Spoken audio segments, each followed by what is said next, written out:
Bonjour Anne, Et Sophie, Elodie. voilà, Élodie est professeure de chant Bonjour. D'accord. en Bonjour. Alsace. Bonjour. Très bien, bonjour. Bonjour.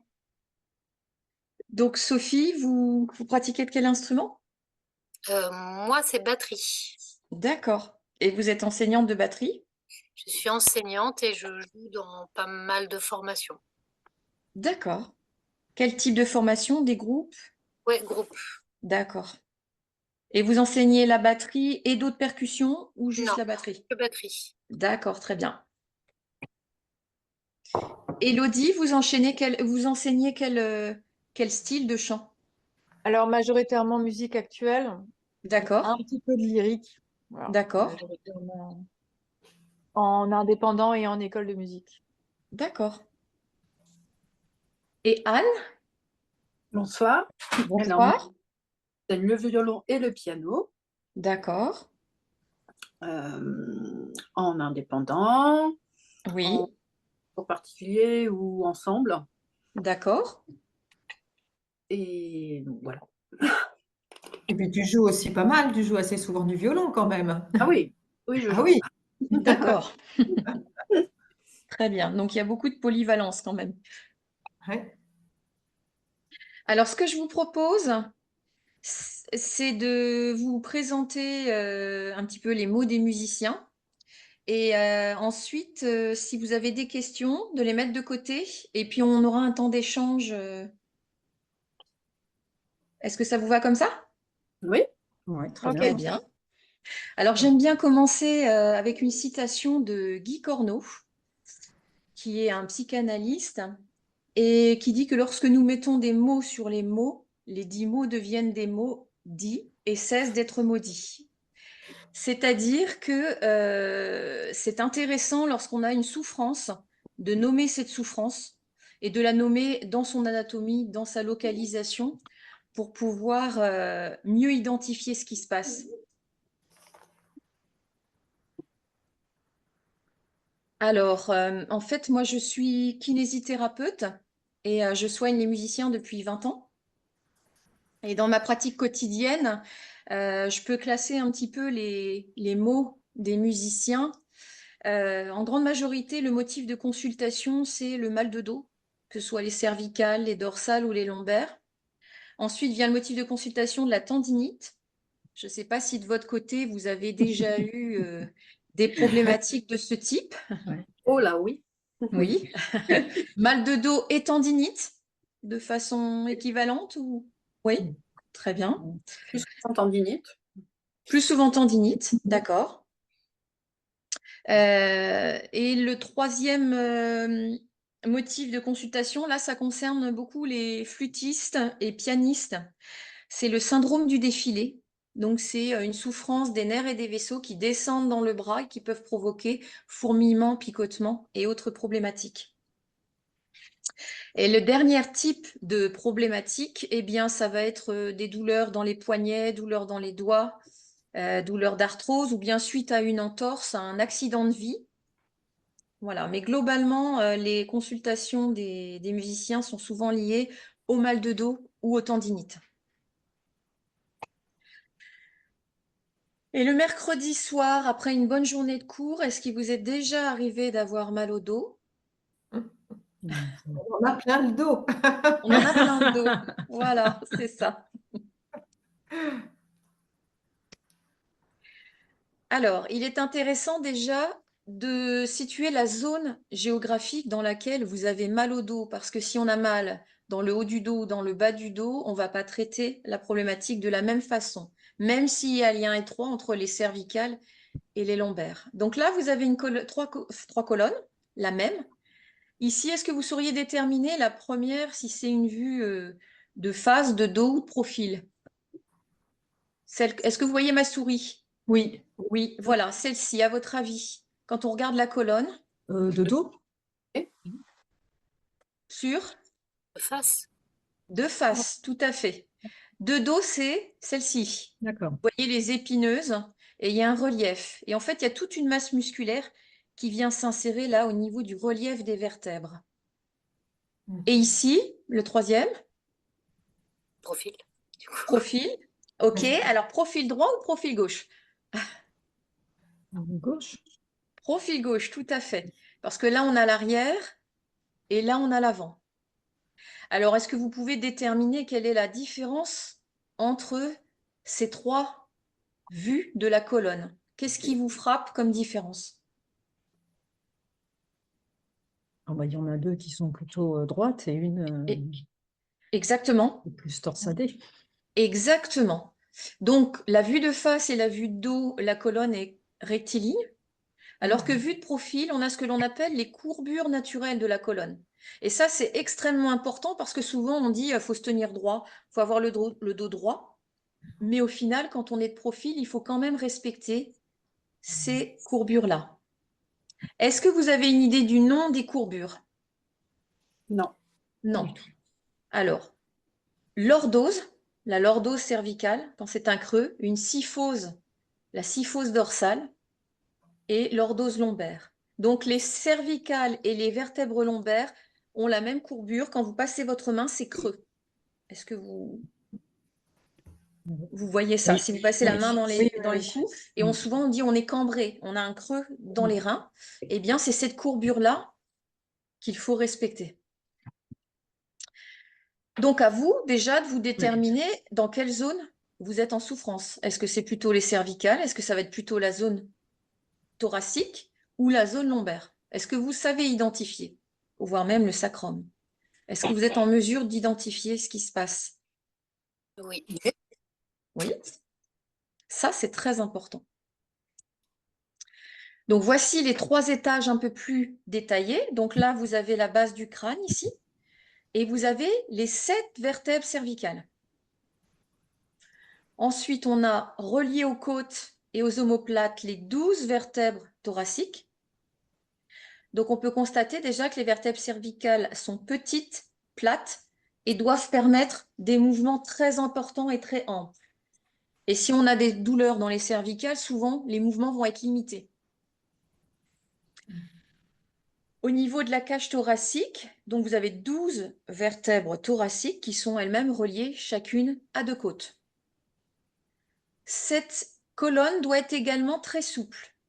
Là, je vais poser la question à Élodie, qui est professeure de chant. Élodie, alors je ne te vois pas sur mon écran. Je suis là, je suis là. Voilà, merci. Donc, à ton avis, pourquoi s'occuper de ces vertèbres thoraciques, c'est important?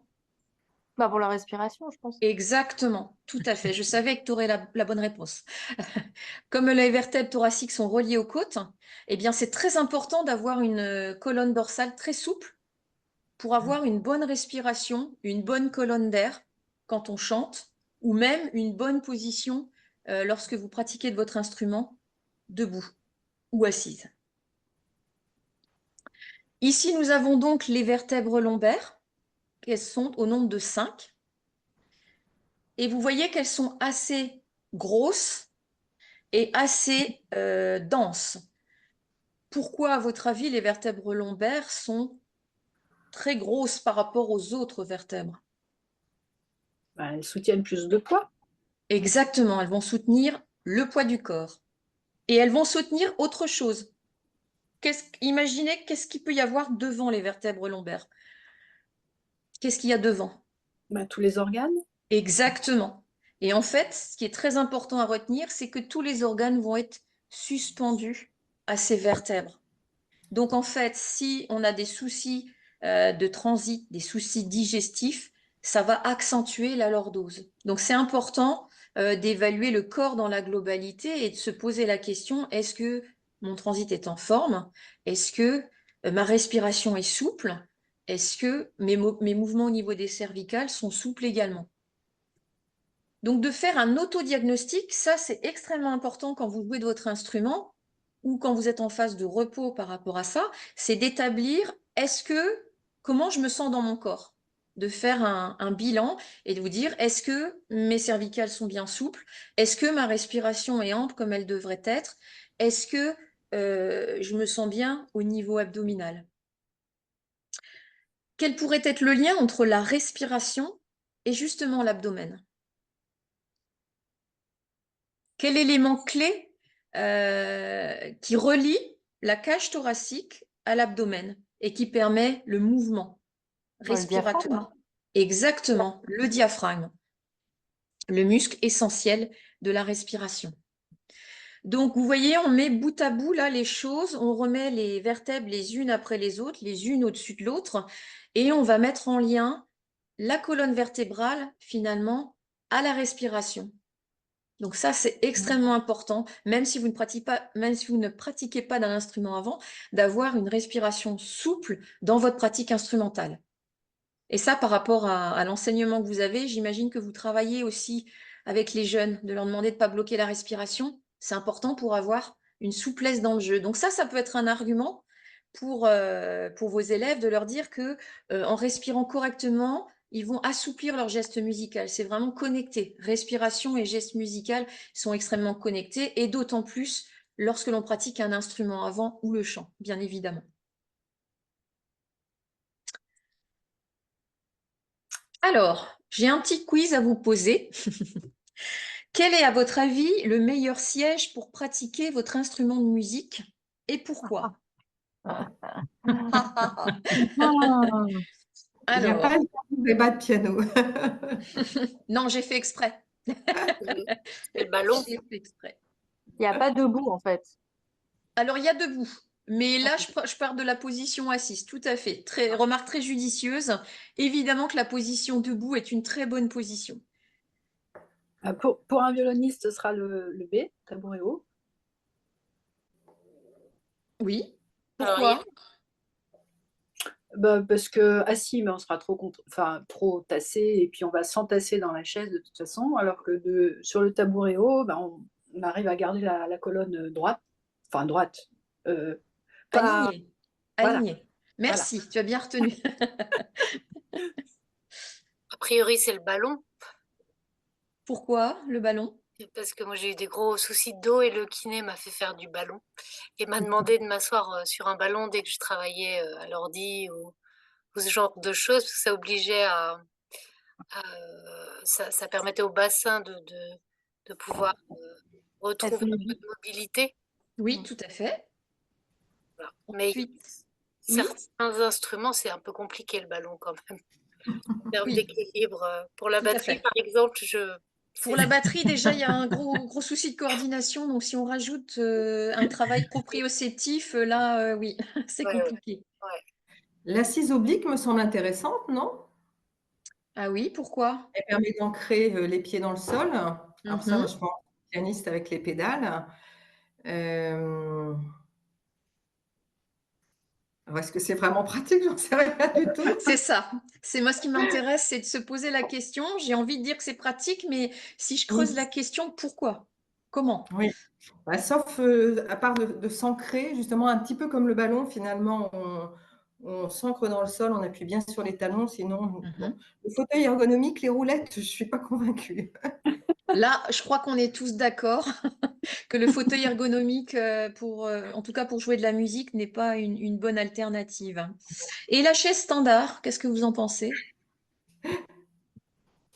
Pas de réaction, visiblement. Pas de réaction? c'est un Mais peu moi, rugueux. C'est un peu rugueux quand même. j'ai Ok. du mal à choisir un siège idéal parce que enfin, j'ai l'impression que pour moi, ce qu'il faut, c'est varier les postures, en fait. Eh bien, tu as la bonne réponse, Élodie. Bravo. C'est ça. C'est-à-dire que aucun siège n'est mauvais à partir du moment où on ne reste pas dans cette position-là. La chaise standard est très bien si on est de taille moyenne, mais si vous avez un grand ado qui fait 1,80 m, la chaise standard va être compliquée parce qu'il va avoir les jambes trop fléchies. Donc le tabouret haut sera plus adapté. En fait, il n'y a pas de chaise idéale. Il y a la position idéale qu'on va pouvoir nous adopter sur la chaise. Est-ce que vous comprenez la démarche? C'est-à-dire que vous devez être en mesure de vous asseoir sur n'importe quel siège en amenant du confort dans votre colonne et dans votre position. Alors après, il est vrai qu'à la batterie, au piano ou derrière une harpe, évidemment, on est quand même limité par la grandeur de l'instrument, la hauteur. Il y a quand même des paramètres qui ne peuvent pas bouger.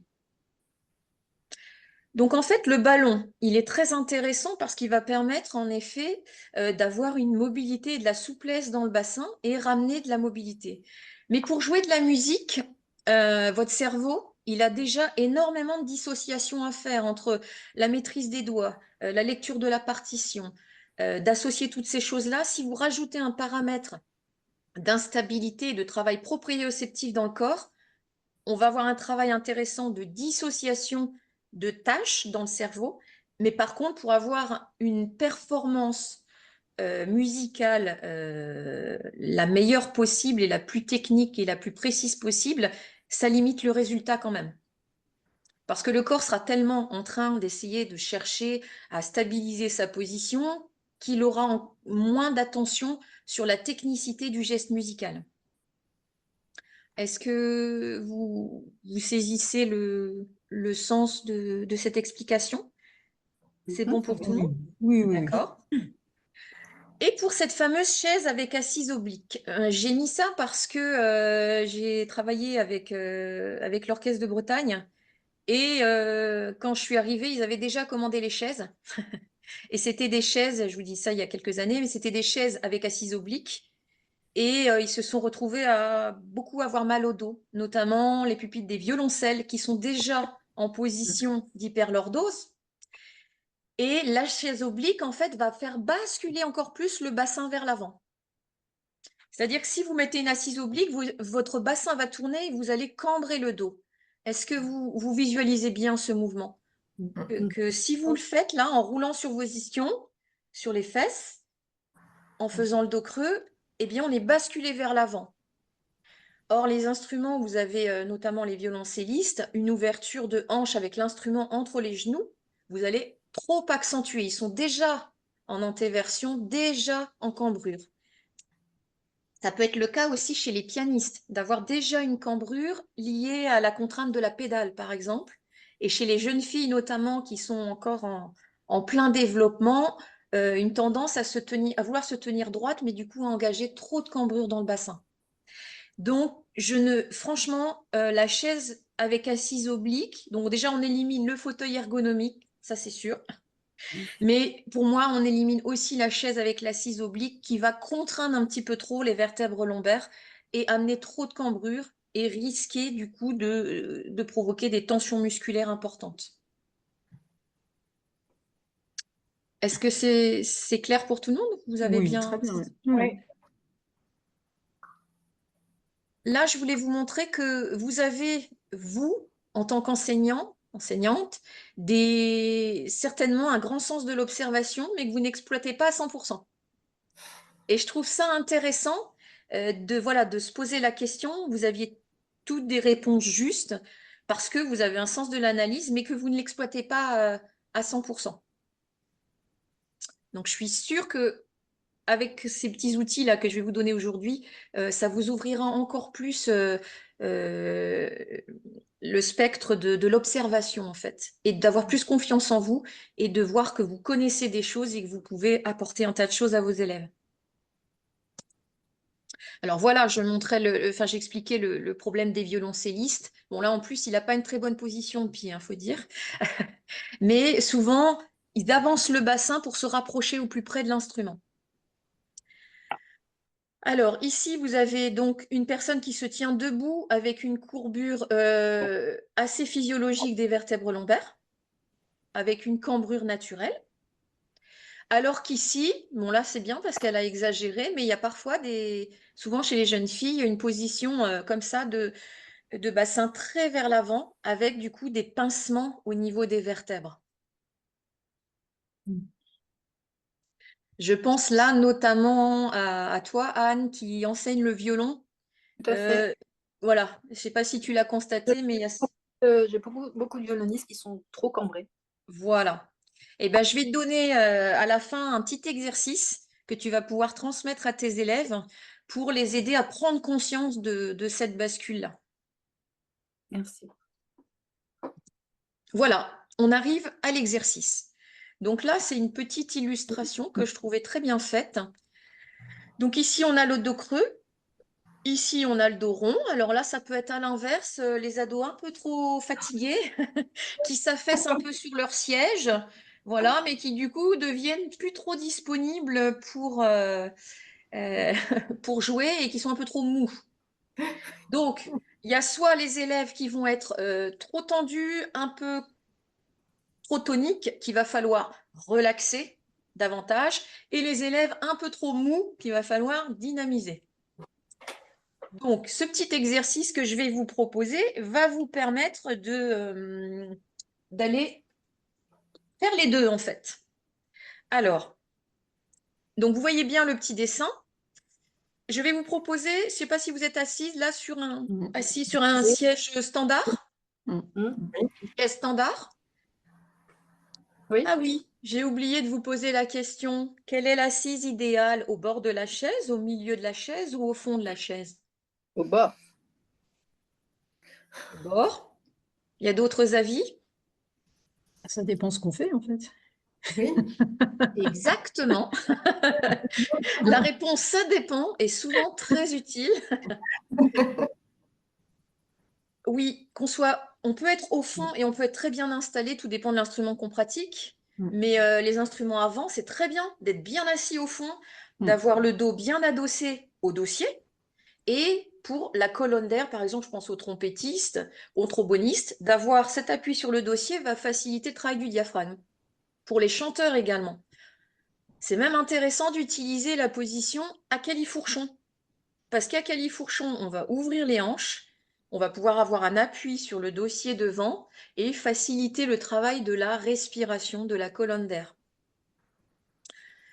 Et notamment chez les jeunes femmes qui viennent d'accoucher ou qui attendent un bébé, le fait de chanter ou de pratiquer un instrument avant assis à califourchon va faciliter le travail du diaphragme.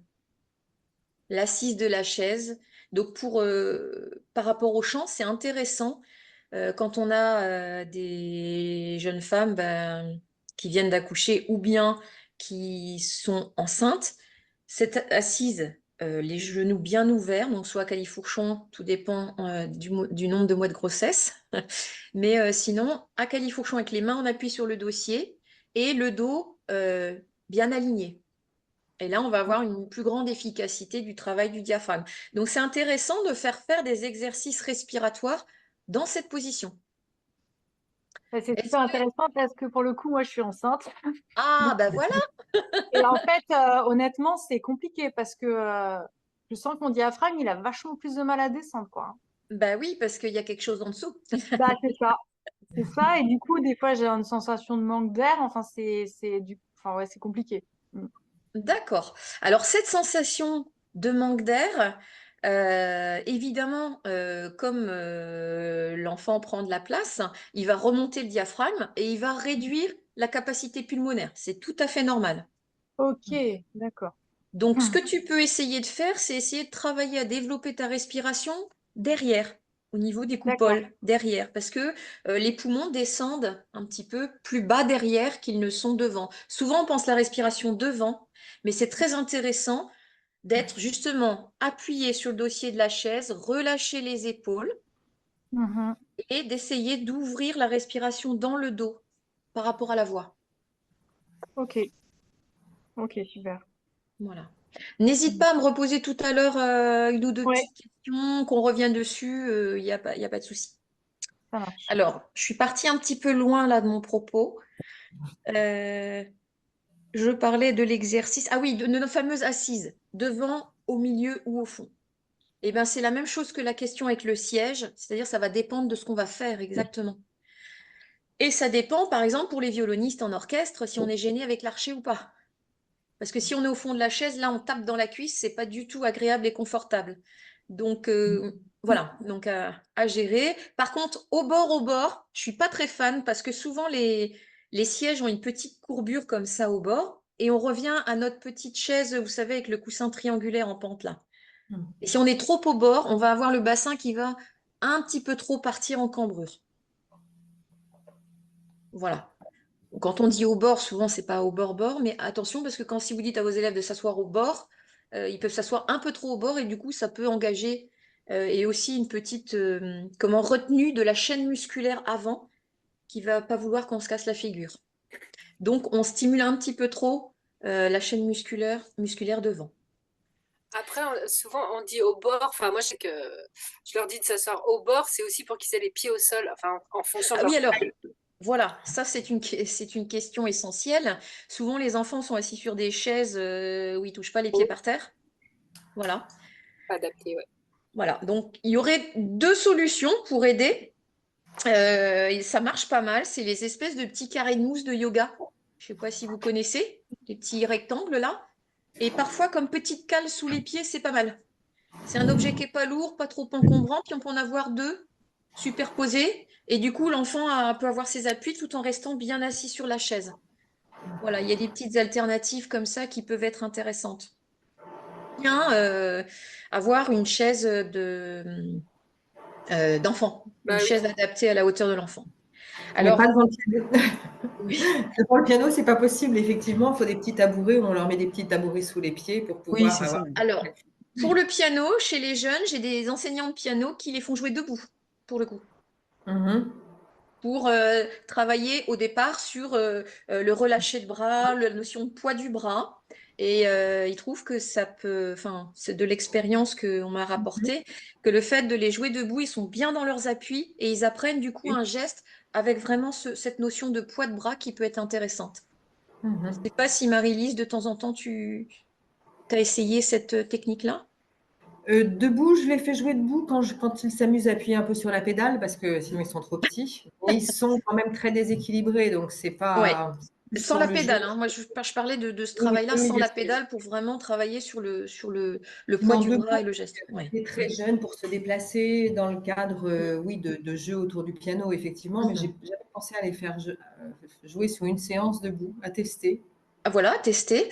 Ou une Et ça peut être. demi-séance. Voilà. Ouais. Ah oui, bonne idée. Euh, Alors, excuse-moi, je crois Oui. que je n'avais pas entendu tout à l'heure quel instrument tu Non, enseignes. c'est parce que je suis arrivée en cours, en fait. Bonjour, Oui, déjà. voilà, Bonjour, bonjour. Bonjour. Donc, j'ai une bonne mémoire, ça va. Oui, oui. J'enseigne le trombone. D'accord. Ah, ben on venait juste de parler justement des positions par rapport à la respiration. Oui, j'y vais à ce moment-là.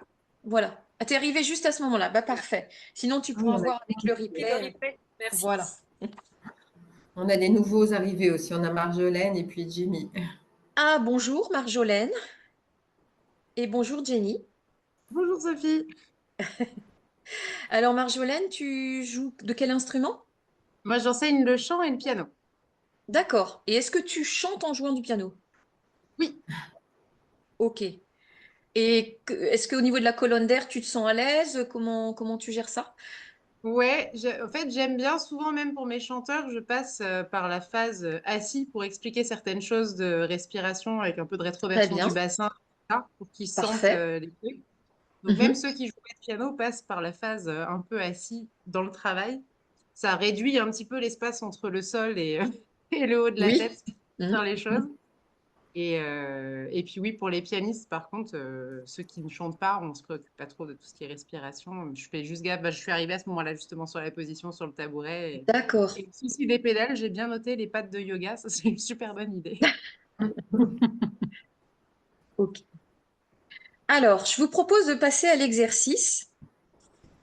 Alors là, c'est un peu difficile derrière l'écran, mais vous allez placer vos mains, si vous voyez ma petite souris là, juste vos deux mains dans votre dos, juste au niveau là du sacrum, les pieds bien à plat au sol. Et je vais vous proposer d'associer la respiration, d'inspirer en emmenant le bassin vers l'avant, en faisant dos creux, et de souffler en relâchant le dos et en allant chercher vraiment à détendre au maximum vos lombaires et à relâcher. Alors attention, je ne dois pas voir d'épaule qui avance ou qui recule, c'est vraiment, on perd de la hauteur un petit peu, mais c'est juste le bassin qui roule. Est-ce que vous le sentez ça? Mm. Mhm. Oui, Voilà, oui. donc ça c'est important. Bah, les élèves vont plutôt faire ça, vont aller chercher à se pencher. Si c'est le cas, vous pouvez mettre vos mains sur les épaules et dire que ça ne bouge pas et demander donc à l'inspire une antéversion, donc je cambre et à l'expire je relâche. Alors, si vous avez un élève qui a tendance à partir trop vers la syphose et vers le relâchement, vous essayez de le solliciter à aller un peu plus vers l'extension, évidemment, vers le creux, dos creux. Et inversement, si vous avez quelqu'un qui se tient un petit peu trop dos cambré, de l'inciter à expirer et d'aller vers le relâchement. Voilà, c'est le fameux exercice dont je vous parlais tout à l'heure, où je vous disais, si vous avez des élèves qui sont plutôt trop toniques, donc plutôt comme la première personne, là, vous allez essayer de les emmener un petit peu vers le relâchement. Donc, vous leur faites faire 2 ou 3 fois, pas plus, mais d'associer avec l'expiration. Et le but, ça va être que la personne ressente, vous devez d'ailleurs le ressentir quand vous êtes en position neutre, entre le dos creux et le dos plat. Voilà, est-ce que vous le ressentez, ça? Il faut vraiment Oui, que oui, vous soyez à plat sur vos ischions, donc sur les 2 os du bassin, là, et Mm. d'avoir le dos plat. Donc vraiment d'associer cette respiration, les épaules détendues. Et là, on sollicite davantage la respiration diaphragmatique puisqu'on chante les épaules. Parce que souvent, les élèves, dans les instruments avant, vont respirer avec les épaules. Donc, pour éviter ça, en leur faisant mettre les mains dans le dos, sans s'en rendre compte, ils vont être obligés d'avoir davantage une respiration thoracique inférieure, une respiration diaphragmatique, puisque les épaules, les mains sont concentrées à écouter la colonne. Est-ce qu'il y a des questions sur cet exercice?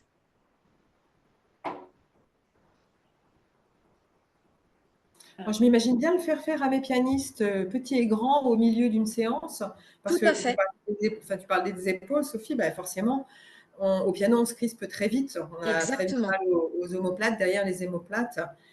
Et oui, oui, c'est bien de le faire dans les deux sens, en fait. Pas seulement Exactement. leur dire descends les épaules, mais que ça C'est ça. parte du bassin.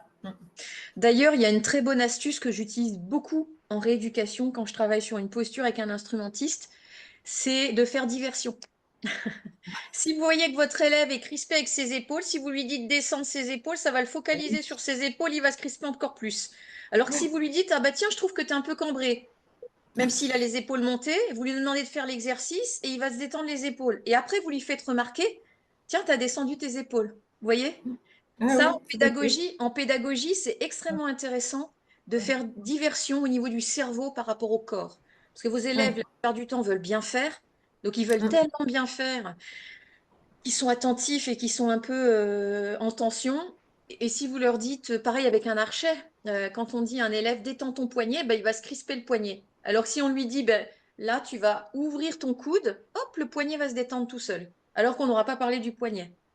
Donc, il y a des petites astuces comme ça, en essayant de prendre de la distance, que vous preniez un petit peu de recul par rapport à votre élève, et déjà essayer de l'observer d'un petit peu plus loin. Est-ce que vous l'avez fait, ça?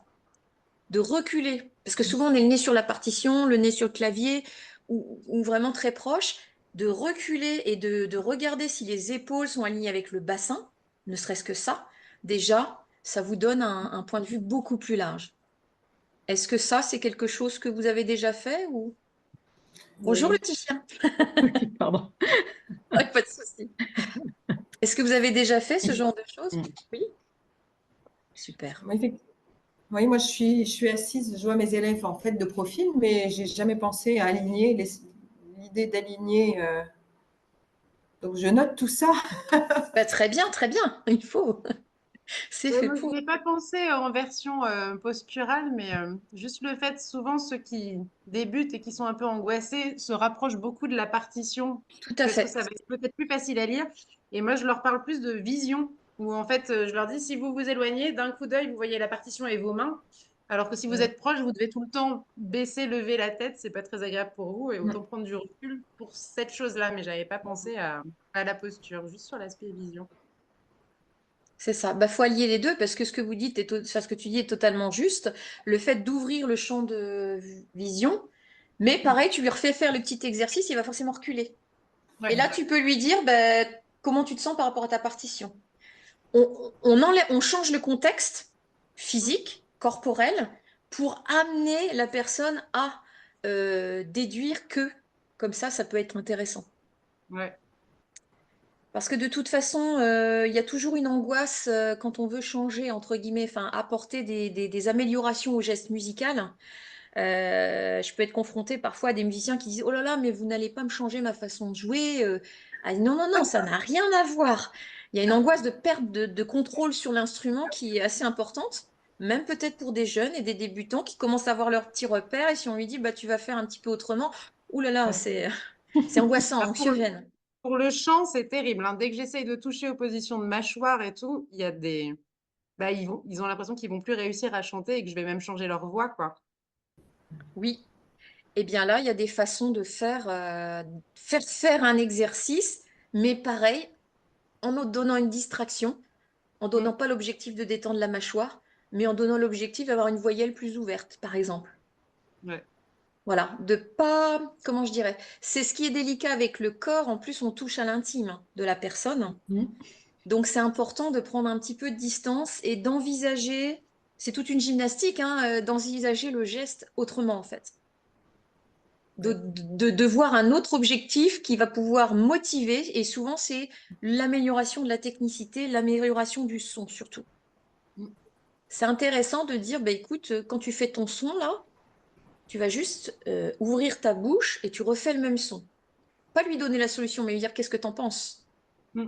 Qu'est-ce qui pour toi était le mieux, le plus confortable aussi? Ouais. Voilà. Alors, justement, je voulais vous parler un petit peu de la scoliose chez l'enfant. Donc, ici, on a ce que l'on appelle une attitude scoliotique. En fait, le jeune enfant s'est un petit peu mis dans la position. Là, il y a le dessin des vertèbres. On a, vous vous souvenez, ma première diapo, quand on regarde quelqu'un de dos, c'est droit. Et ici, on voit que c'est plus droit. On voit que sa colonne, vous voyez, j'ai schématisé par un petit S là, elle fait un S. Par contre, ses omoplates sont symétriques. Est-ce que vous me suivez bien? Oui. Si je regarde sur cette radio ici, je vais voir, ici, il n'y a pas de scoliose, mais ici, il y a une scoliose. Les vertèbres sont tournées les unes par rapport aux autres. Lorsque l'on pratique un instrument asymétrique, par exemple le violon, la flûte traversière, même le violoncelle est assez asymétrique, la harpe, enfin tous les instruments qui nécessitent une posture qui n'est pas symétrique, va chez le jeune enfant le mouler un petit peu autour de l'instrument. Et on peut avoir ce genre de déformation. Il peut y avoir aussi des problèmes de vision qui font que la personne, le jeune, va tourner la tête parce qu'il voit mieux de l'œil droit, par exemple. Donc avoir le regard dont tu parlais, Marjolaine, bien ouvert et bien symétrique est très important. Mais que si vous voyez tout le temps que le jeune tourne la tête pour s'adapter, peut-être que ça pourrait être intéressant d'en parler avec les parents et de dire, bah, écoutez, j'ai constaté que votre enfant tourne la tête, il aurait peut-être besoin de lunettes. Là, on touche au domaine un petit peu médical, mais quelque part, vous êtes bien placé pour voir ce genre de choses. Et cette tournure de tête, même si c'est un problème visuel, va engendrer peut-être une rotation dans la colonne. Mais ce ne sera qu'une attitude scoliotique. Une attitude, c'est une façon de se tenir. Alors que la scoliose, eh ben là, on ne peut pas faire grand-chose, ce sont les vertèbres qui sont tournées. Si ce n'est rééducation, corset, voire intervention chirurgicale. Voilà. Donc, on pourrait croire qu'il y a une scoliose, mais là, il n'y en a pas. C'est un petit peu délicat, mais si vos jeunes sont en t-shirt, on peut voir parfois une épaule plus haute que l'autre et avec une rotation, c'est peut-être pas que le jeune se tient mal, c'est peut-être qu'il y a quelque chose derrière, une scoliose. Est-ce que vous avez des questions par rapport à ça? Un jeune ayant un corset, il l'enlève avant de venir en cours? Alors, tout dépend. Là, faut suivre la prescription médicale. Est-ce que le médecin autorise l'enlèvement du corset ou pas? Ça, c'est très important. C'est vraiment de demander aux parents, voilà, qu'est-ce que vous a dit le médecin? Est-ce qu'il vous autorise à enlever le corset de votre enfant ou pas? Parce qu'il y a des D'accord. corsets qui se portent vraiment tout le Oui, oui, temps. oui, je Voilà. connais bien. Ouais. Mais c'est vrai que le corset, c'est très compliqué pour être assis devant le piano. Ben oui, Ça parce que fait souvent, il partie. appuie sur le bassin. Ouais. Alors, la solution, c'est de remonter un peu plus le siège pour pas qu'il soit gêné. Parce que si tu as le bassin un peu plus haut, euh, le corset appuiera moins. Plus tu es assis les hanches basses, plus Oui. le corset va descendre et écraser les hanches. Ah oui, parce Donc, que c'est très bas, oui. Voilà, donc de proposer une assise, même un peu plus haute que la normale, Mhm. et ben, le jeune se sentira peut-être plus à l'aise. Oui, d'accord. Alors, on avait parlé aussi du trac. On va parler que des facteurs intrinsèques parce que le temps est assez limité. Mais le trac, en fait, c'est pas un gros monstre qui nous attrape comme ça. C'est tout ce qu'on va mentalement se dire, le discours intérieur, les pensées négatives qu'on va avoir qui vont engendrer des réactions physiques. J'imagine que vous avez des petits élèves peut-être qui vont jouer devant leurs parents, qui sont un peu stressés, qui voilà, les auditions, les prestations publiques, la peur du jugement, la peur que le prof leur dise ah bah t'as mal joué tout ça. Voilà. On va se donner des pensées. Est-ce que ma musique va plaire? Genre, j'ai mis quelques exemples. J'espère que je vais pas faire de fausses notes. La peur de la fausse note. Ouh là là, ça c'est un puissant fabricant de trac. Ça, de mettre le doigt à côté, de pas jouer juste, de voilà. L'auto-exigence et le perfectionnisme sont aussi des facteurs très pourvoyeurs de trac. Donc là, il y a tout un travail. Alors là, du coup, ça, c'est pas vraiment ma partie, c'est plutôt le travail sur les pensées négatives, avec éventuellement avec un thérapeute, si vraiment les choses prennent beaucoup de place, ça, c'est très important. Mais déjà, de transformer ces phrases intérieures, au lieu de dire je veux pas y aller, dis ben, je vais y aller puis je vais faire de mon mieux. Voilà. D'induire des phrases positives à vos jeunes apprenants et de leur dire, bon, ben, voilà, vraiment de les rassurer, de leur poser la question, ben, qu'est-ce qui te fait peur? Pourquoi tu as peur? Et les peurs peuvent être vraiment diverses et variées. Tout dépend de l'éducation qu'on a eue, tout dépend de l'estime de soi, de la confiance en soi. Ça joue beaucoup. Donc, bien retenir que le trac, c'est pas un gros monstre. C'est vraiment nous qui nous auto-sabotons. On est très fort au scénario catastrophe. Moi, j'ai quasiment que des adultes. Et Euh, oui, moi, on changeait quasiment des adultes et je crois que c'est encore plus fort. Enfin, oui. et c'est sûr enfin, je schématise, hein, mais un petit qui se plante sur scène, ça peut paraître mignon. Un adulte, c'est autre chose, hein. Mm. Et du coup, les transformations de phrases, je veux bien avoir quelques exemples parce que enfin, c'est pas facile à changer, quoi. Alors, il y a tout un travail sur la confiance en soi à faire aussi. Mhm. Tout dépend de l'origine. Euh, euh, Ce qui est important, c'est déjà de demander à la personne qu'est-ce qui te met dans cet état-là? Est-ce que c'est la peur du jugement? Est-ce que c'est justement la peur de jouer faux? Est-ce que c'est la peur de la page blanche? Quand on joue par cœur, on se dit, mince, j'ai peur de ne plus connaître mon morceau. Est-ce que j'ai peur qu'on me juge physiquement? Est-ce que j'ai peur que... Voilà, la peur originelle est extrêmement importante à identifier. Et une fois que la personne a identifié la peur originelle, déjà, elle verbalise, elle met des mots sur ces mots, elle verbalise sa peur, ben, elle l'écrit. J'ai peur que, et elle marque toutes les choses négatives. Et en face, elle va essayer de transformer sa phrase au lieu de dire ben, j'ai peur qu'on me juge dans ce que je vais faire. Eh bien, la transformation de la phrase, c'est je vais faire de mon mieux. J'ai peur de la fausse note, j'ai peur de jouer faux. La transformation de la phrase, ça peut être, bah, c'est pas grave si je fais une fausse note, si j'y mets beaucoup de musique et beaucoup d'intention, eh ben ma fausse note, elle passera, on s'en fiche. Il faut dédramatiser absolument. Dédramatiser. Ou alors, si vraiment la personne est très angoissée, l'histoire du scénario catastrophe, ça marche bien. Bon, alors, ok, t'as peur. Alors, tout le monde va rire dans la salle, va se moquer de toi. Et alors, qu'est-ce que ça va provoquer? Ton prof va dire que t'es nul, tout ça. Enfin, de se dire, puis au final, on relativise en se disant, mais ça n'arrivera jamais. Enfin, à ce stade-là, ça ne peut pas arriver. Et on peut en rire un petit peu, quelque part. Ouais, ok. Hmm. Dans la liste des lectures indiqué sur notre site fédération.unisson.com, un petit peu de pub. Il y a dans ma bibliographie un livre qui s'appelle L'art du trac de Pascal Lecor, qui est très, très intéressant, que je prête à tous mes adultes, notamment, où justement on peut se poser des questions, on peut se mettre en situation, on peut faire des visualisations. Donc, je ne peux que le conseiller. Allez sur le site, bibliographie. Merci.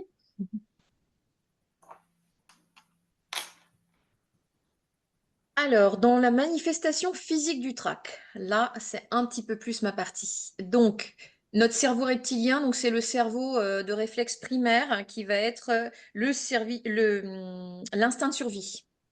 Notre cerveau reptilien, c'est celui qui fait qu'on va partir en courant s'il y a un monstre qui nous poursuit. Voilà, des réactions comme ça où on se dit, bon ben, face au danger, qu'est-ce qu'on fait? On fuit. Alors, du coup, qu'est-ce qui se passe? Pour fuir, de quoi j'ai besoin? J'ai besoin de sang qui va arriver dans mes jambes parce que j'ai besoin de courir et mes muscles vont avoir besoin de sang. Donc, il va y avoir une accélération du rythme cardiaque. Oula, j'ai mis 2 fois, je fais une petite erreur. Accélération du rythme respiratoire, ici. Oui, Sudation, transpiration ou les doigts froids. Pourquoi? Parce que tout le sang va aller affluer vers le cœur, vers les poumons et vers le cerveau pour que l'action de fuite soit immédiate. Et quand on a le trac, et en fait c'est une peur incontrôlable, incontrôlée, irrationnelle, mais même si cette peur irrationnelle est là, on va avoir ces manifestations physiques de fuite. Est-ce qu'il y a d'autres manifestations physiques que vous avez pu ressentir ou qu'on vous a retransmis par vos élèves? Les J'ai souvent tremblements de terre. on en a tous là. Oui, La respiration hein, qui oui, l'hyperventilation, accélération de la respiration, tout à fait. accélère, le larynx qui remonte, la sensation de serrage au niveau de la gorge, des problèmes de salivation. Problème de salivation, tout à fait. Tremblement. Les tremblements, exactement. Alors, les tremblements vont avec le fait qu'il n'y a plus de sang qui arrive dans les doigts et dans les muscles et que du coup, la contraction musculaire est moins bien gérée aussi. Bon, moi, je vous passe les détails, mais les intestins. Oui, le système digestif qui est très actif, exactement. Ou l'envie d'aller aux toilettes. Ah, mais oui.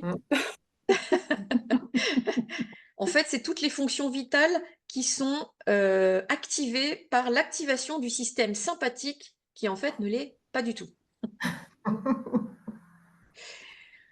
La meilleure façon de gérer ça, puisque ce sont des réactions, on va dire, complètement réflexes, le cerveau reptilien, c'est vraiment notre cerveau primaire qui nous dit « au secours, je m'en vais ».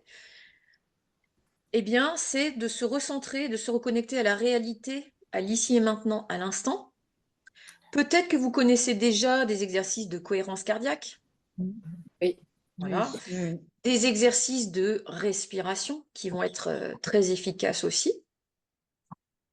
Tout ce qui va se reconnecter au corps. Eh bien, moi, j'ai une astuce à vous donner. Je ne sais pas si vous en avez entendu parler. C'est le point d'ancrage. Est-ce que vous avez entendu parler du point d'ancrage? Non. Oui. Non. Oui, ok. Donc, on met ça de côté et je vous en reparle après. Pour stopper, contourner les pensées négatives, qu'est-ce que je fais? Eh bien, j'ancre mes appuis. Donc, je me positionne bien assis ou je me positionne bien debout. Je prépare mon corps par des mouvements gymniques, des mobilités articulaires. Je pense que tout ça, vous connaissez quand même un petit peu. Surtout en chant. En chant, on a beaucoup d'outils qui sont très utilisés, qui sont extrêmement intéressants et qu'on peut repositionner dans les pratiques instrumentales. Je prépare mon corps, je respire profondément et lentement. Là, je me concentre sur mon corps. Je suis attentive à mes sensations physiques. Comme je vous disais au tout début, est-ce que j'ai des tensions dans ma nuque? Juste accueillir ce qui se passe. Est-ce que je serre la mâchoire? Est-ce que je serre les poings? Est-ce que j'ai mal au dos? Est-ce que j'ai la circulation qui va plus dans mes jambes? Déjà, le fait, comme je vous disais, de mettre des mots sur ce que vous ressentez, ça va contribuer à faire que vous allez casser ce système réflexe, puisque là, vous n'êtes plus dans des pensées automatiques, mais vous êtes dans une pensée volontaire et que vous reconnectez votre ressenti à votre corps. Est-ce que ce que j'essaye de vous expliquer, vous... Oui, oui. Voilà. Donc, il y a d'autres moyens, parce qu'on parle de la respiration souvent pour le trac, mais ça ne suffit pas. Ça Non, suffit pas parce qu'il y a vraiment beaucoup d'autres choses qui interviennent. ça suffit pas du tout. Donc, vraiment, Voilà. l'histoire de reformuler ses pensées. Bon, ça, juste avant un concert, on n'a pas le temps de reformuler ses pensées, sortir le petit papier et le crayon. C'est un peu compliqué. Mais qu'est-ce qui se passe dans mon corps? Ah, j'ai un peu mal au ventre. Ben, qu'est-ce que je vais faire? Je vais peut-être me masser le ventre. Trouver des outils ressources faciles à mettre en œuvre qui vont éviter à votre corps de se sentir trop haut. Moi, Bon, pardon, oui, j'ai une non, question vas-y. concernant la temporalité. Entre ce qu'on peut faire juste avant, qui va être quand même entre guillemets un petit peu plus limité, peut-être et trop tard, et comment on se prépare plus longtemps avant. Donc là, ce qui est décrit, c'est quand et comment organiser cette préparation dans le temps, en fait. Alors, ce que vous voyez à l'écran, là, c'est mes pensées positives, mais c'est de manière générale, on va dire. Là, c'est un Ok. peu un résumé global de ce qui apparaît à l'écran. Ce qu'on peut faire vraiment tout de suite avant, c'est ancrer ses appuis. Ça, c'est vraiment quelque chose d'essentiel. Et je suis attentif à mes sensations physiques et je respire profondément. Les trois, on va dire, la trousse de secours. La trousse de secours immédiate, c'est ancrer ses appuis, être attentive à ses sensations physiques et respirer. Et puis, la connexion physique à son instrument aussi.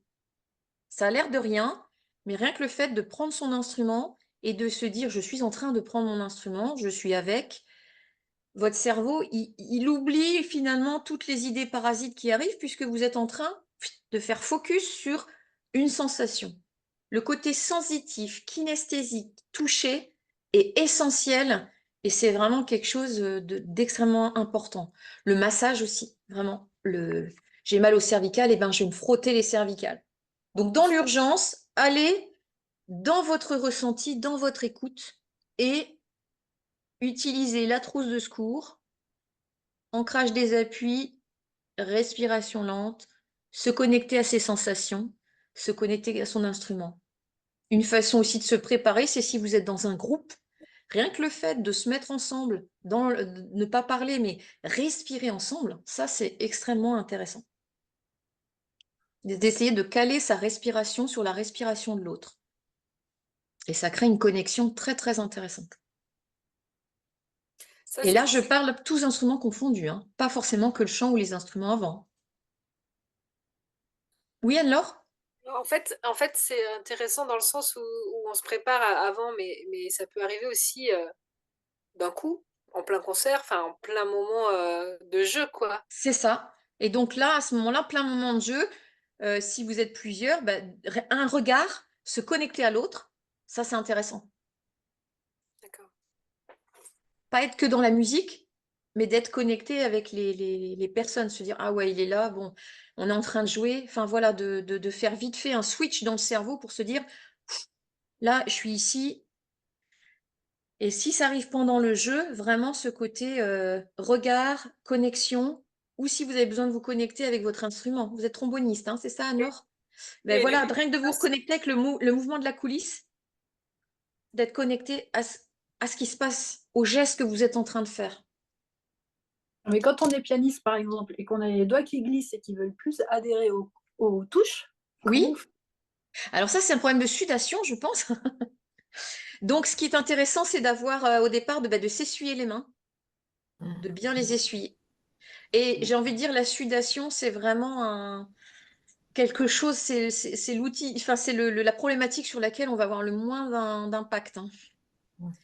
On peut stopper la sudation si vraiment on se reconnecte à soi et qu'on est vraiment dans la respiration et dans l'apaisement de la situation d'urgence. Ce qui nous donne le trac, c'est la situation d'urgence, la situation vitale.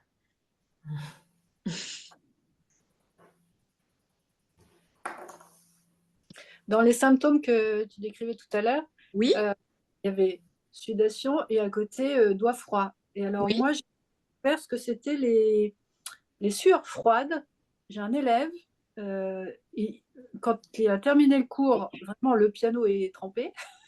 oui. Et lui, ses mains sont gelées en même temps. D'accord. Il a Et les bien, situation d'urgence, a priori, il a tellement envie de bien faire, de bien jouer, que son... Alors, est-ce que derrière, il n'y aurait pas une pression des parents Non, par c'est rapport un élève adulte. à un élève Mais adulte? Ok. ouais, Alors, est-ce qu'il ne se met pas tout seul la pression?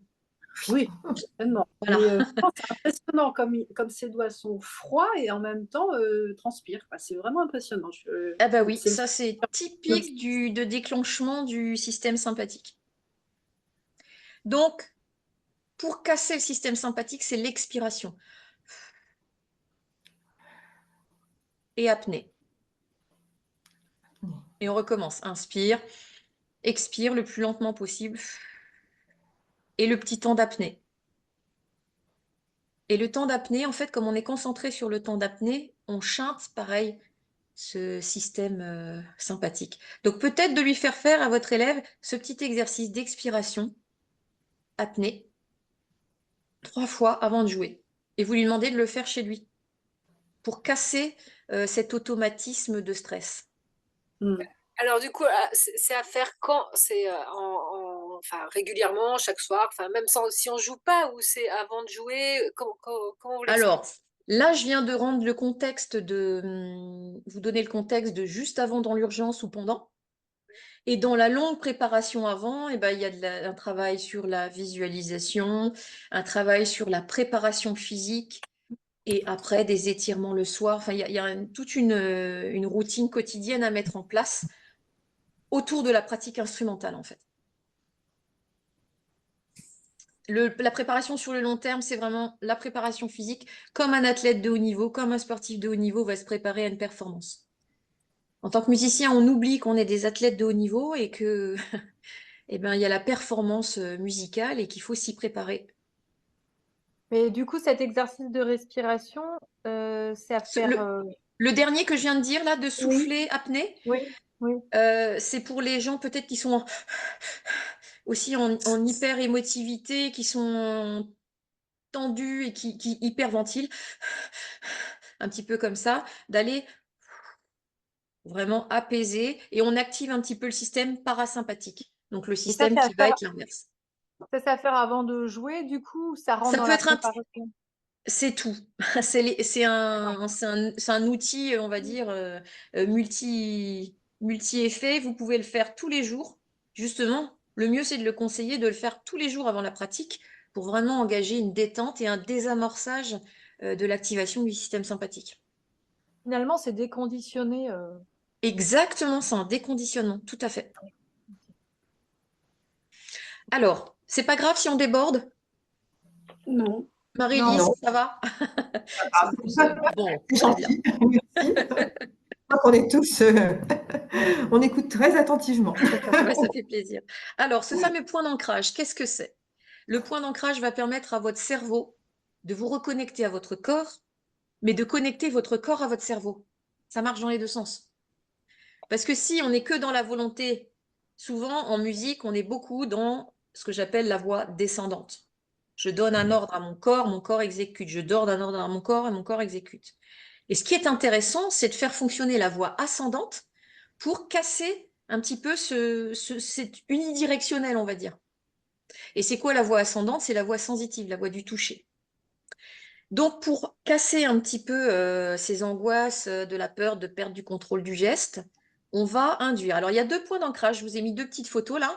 Soit le poignet, donc c'est pas facile à montrer. Voilà, donc les doigts derrière et le pouce devant. D'ailleurs, je vous conseille de faire l'exercice en même temps que moi. On va commencer par le point d'ancrage du poignet. Et vous allez me dire quelle main je fais. Eh bien, c'est la main qui spontanément vient. Là, vous ne vous posez pas de questions. Est-ce que je viens avec ma main droite sur ma main gauche? On s'en fiche. Ce qui compte, c'est la spontanéité. Et vous allez, dans l'action avec vos doigts, appuyer entre votre pouce et vos doigts sur votre poignet. Déjà, vous faites ça. Donc, j'appuie. et je relâche. Là, l'intention première, vous avez toutes et tous pensé, à mon avis, j'appuie. Mais est-ce qu'on ne pourrait pas penser, pendant que vous appuyez, à mes doigts ressentent ce qui se passe sous mes doigts? Est-ce que vous comprenez la différence entre la commande j'appuie et la commande pendant que j'appuie, je ressens ce qui se passe sous mes doigts? Voilà. Et maintenant, pour associer ce fameux point d'ancrage en cas de panique, ça c'est un petit peu la trousse d'urgence, vous allez inspirer et en soufflant, vous appuyez entre le pouce et les doigts. Et vous faites les deux actions. Vous dites j'appuie, mais je ressens mon poignet qui accueille l'appui. Parce que souvent, on ressent les doigts qui appuient. Mais c'est intéressant de ressentir le bras qui reçoit l'appui. Est-ce que vous voyez la différence? Donc, je vous laisse le faire une fois.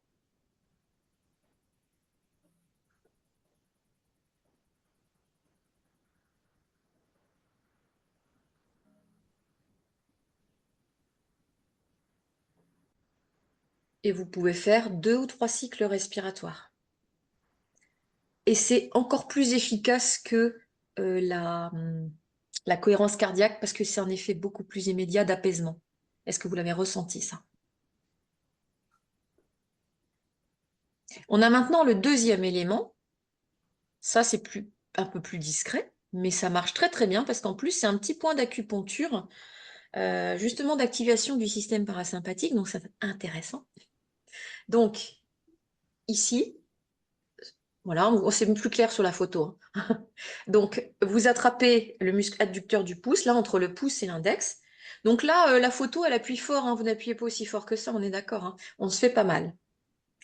Donc, vous placez le pouce au-dessus, j'arrive pas, voilà, l'index en dessous.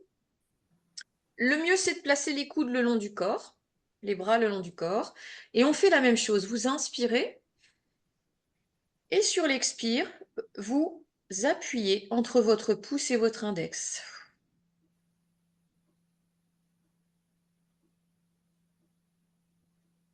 Et pareil, vous êtes attentive au fait que vous appuyez entre vos deux doigts et vous êtes aussi attentif au fait que la main reçoit l'appui. Et finalement, c'est le deuxième partie qui va faire que vous allez faire remonter l'information et que vous allez chanter la voix descendante d'activation.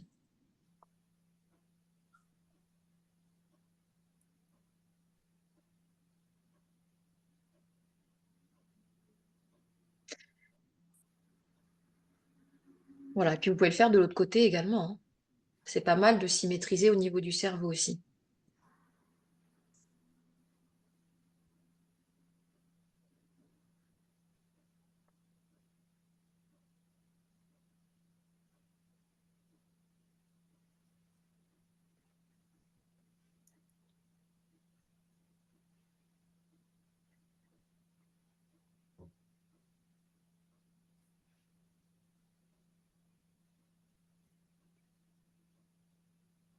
Alors voilà pour tout ce que j'avais à vous dire. Voilà, c'est vrai qu'une heure, ça passe très très très vite. Bon, j'ai quand même voulu vous donner des exercices pratiques qui vous permettent de vraiment euh, mettre en place au quotidien tout ça. Et voilà, bah, si vous le souhaitez, je publie régulièrement des petites choses sur les réseaux sociaux et j'ai un site internet sur lequel je propose des formations qui sont finançables par les OPCO, c'est-à-dire que si vous travaillez dans une association, ça peut être financé par Uniformation. Si vous êtes à votre propre compte, ça doit être le FIFPL. Voilà, et pour les enseignants, pour les indépendants, les artistes indépendants qui font aussi de l'enseignement mais qui ont accès à l'intermittence, ça peut être financé par l'AFDAS. Donc là, on a vu aujourd'hui une petite partie de ce que je peux donner dans mes formations parce que le sujet est extrêmement vaste. Merci. Et pour finir, je tenais à remercier beaucoup Marie-Lise et Gwenaëlle. Non, Oui, tout à Gwenaëlle. fait, Gwenaëlle. Et on a Marjolaine aussi qui font, Merci on fait beaucoup toute pour partie du bureau. Voilà. Merci pour l'organisation, hein, d'avoir pris tous Avec les grand contacts plaisir. et d'avoir organisé ce temps d'échange. Et puis merci à tous ceux toutes celles qui ont participé. Et Est-ce tous que ceux vous... qui vont regarder en replay, j'espère que tout le monde va bien mettre à profit tout ça. je me permets, je voulais juste être sûre, est-ce que tout le monde a pu poser les questions qu'il souhaitait? Est-ce que c'est OK pour tout le monde? Hein? Oui. J'aurais encore 2 questions si c'est possible. Oui, bien sûr. Ah, super. Ouais. Est-ce que j'ai du mal avec ce truc d'accueillir l'appui, de recevoir l'appui Ah. Est-ce qu'il y a une autre façon peut-être de le reformuler pour... Enfin, j'ai du mal Oui, à... je comprends ta question. C'est-à-dire que souvent, l'esprit va se focaliser sur l'action de faire. Ouais. Mais ce qui est important, c'est la main qui reçoit. Tu poses juste ton pouce et ton index. Tu le poses. Ok. Et est-ce que tu es capable de dire là, par exemple, il faudrait que tu me dises pouce et index de quelle main sur quelle main? C'est pouce et index gauche sur la main droite. Gauche sur la main droite. OK. Eh bien, essaye de placer ton intention vers ma main droite. Qu'est-ce qu'elle ressent? Et tu appuies de Ok. plus en plus fort. Et tu ressens l'appui que ta main gauche donne sur ta main droite et que ton appui est de plus en plus fort. Et puis tu relâches l'appui. Mais là, du coup, ton Ok. esprit n'est plus focalisé sur les doigts qui exécutent l'action, mais sur la main qui reçoit la sensation. Ok. Est-ce que c'est Ouais. plus clair comme ça? Oui, oui. Là, c'est plus clair.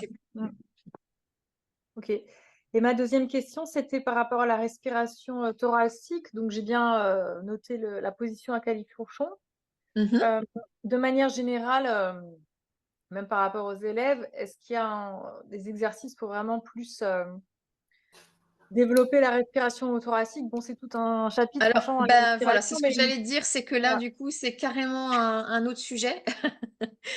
Et que du coup, il y a vraiment énormément de choses à acquérir pour vraiment développer ce sujet. D'accord, ok. Voilà, donc ça pourrait être traité dans un autre sujet, mais là, ouais, D'accord. c'est vraiment, comme tu dis, un Oui. sujet à part entière. Mais ça, on peut se reprogrammer ça, Sophie, quand vous voulez. Moi, On je est partant. toute petite dernière question sur le mal au dos. Oui. Mes élèves qui ont souvent mal parce qu'ils se crispent en jouant, je leur conseille de changer la hauteur du tabouret pendant leur séance, le temps de leur séance de piano. Donc, s'ils jouent 20 minutes chez eux, de faire 5 minutes à une certaine hauteur, changer un peu la position après pour essayer de se détendre. Est-ce que c'est une bonne idée ou non? Ça part d'une bonne idée, mais est-ce que Mais tes patients, tes enfants, pas tes patients non plus, ce ne sont pas des patients non plus, tes élèves, je vais y arriver, ont grandi pendant le cours ou rapetissé? non, non, c'est Voilà. sûr que non. La hauteur, c'est une question bête, mais la hauteur Oui. de réglage du siège, elle est fixe par rapport à la taille de la personne. Par contre, tu peux reprendre l'exercice qu'on a vu tout à l'heure, main dans le dos, et tu leur fais travailler, j'expire, je relâche, je reviens, je relâche, et d'être en mouvement, des ronds d'épaules, voilà, dire non avec la tête, de les mettre en mouvement pour que, pareil, le cerveau, hop, il switch, on est sur le corps, et puis après on revient à la performance musicale. D'accord, Toujours merci. revenir au corps et repartir sur la pratique. Voilà. Ok. Moi, j'ai une question de violoniste. Oui. Quand mes violonistes ou moi-même,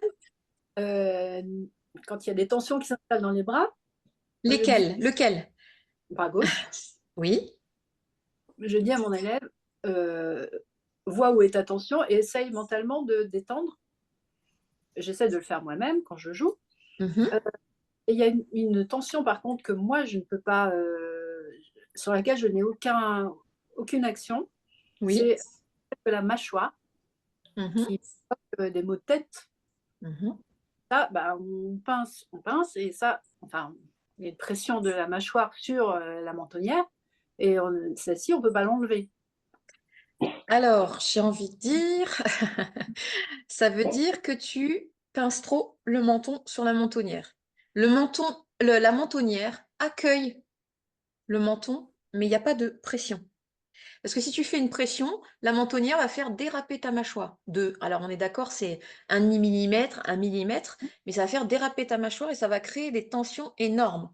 Donc Ouais. attention à, j'appuie sur la mentonnière. Normalement, c'est l'épaulière qui est bien réglée et je viens, hop, et je me pose sur la mentonnière. C'est tout. Et le violon tient uniquement de l'appui entre la hauteur de la mentonnière, le violon et pardon, ça y est, c'est fini. L'épaulière, la hauteur du violon et la mentonnière doit correspondre à la hauteur de cou. Si tu fais ça, c'est que ta hauteur n'est pas bonne. Alors, je mets pas ma tête en... Ah non, pas pencher, hein, mais d'appuyer. Juste un petit mouvement. Si ça appuie, tu vois, si ça fait un pli de peau déjà, c'est que tu appuies trop. Donc c'est vraiment léger.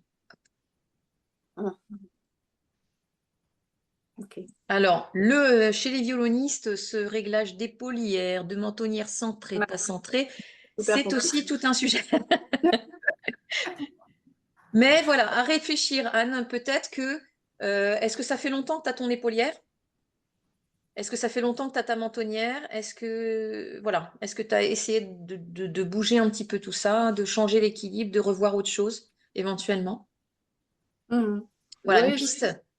mais oui. Mais pour moi, quand même, au bout d'un moment, il y a toujours un moment où, voilà, et ça se... Avec la fatigue aussi. Ouais, c'est ça. Et du coup, il faut enlever le violon. Mobilité, ce que je disais au tout début, les cervicales ont besoin de mobilité et le violon, il n'y a rien de pire pour bloquer des cervicales. Hein. Violonistes, guitaristes, flûtistes, ils ont tous des problèmes de cervicales. Donc, mobilité. Ok, merci. Bon, bah, j'espère que tout le monde a pu piocher un peu quelques petits éléments et que ça va vous permettre d'améliorer votre confort et la qualité de transmission du geste musical à vos élèves.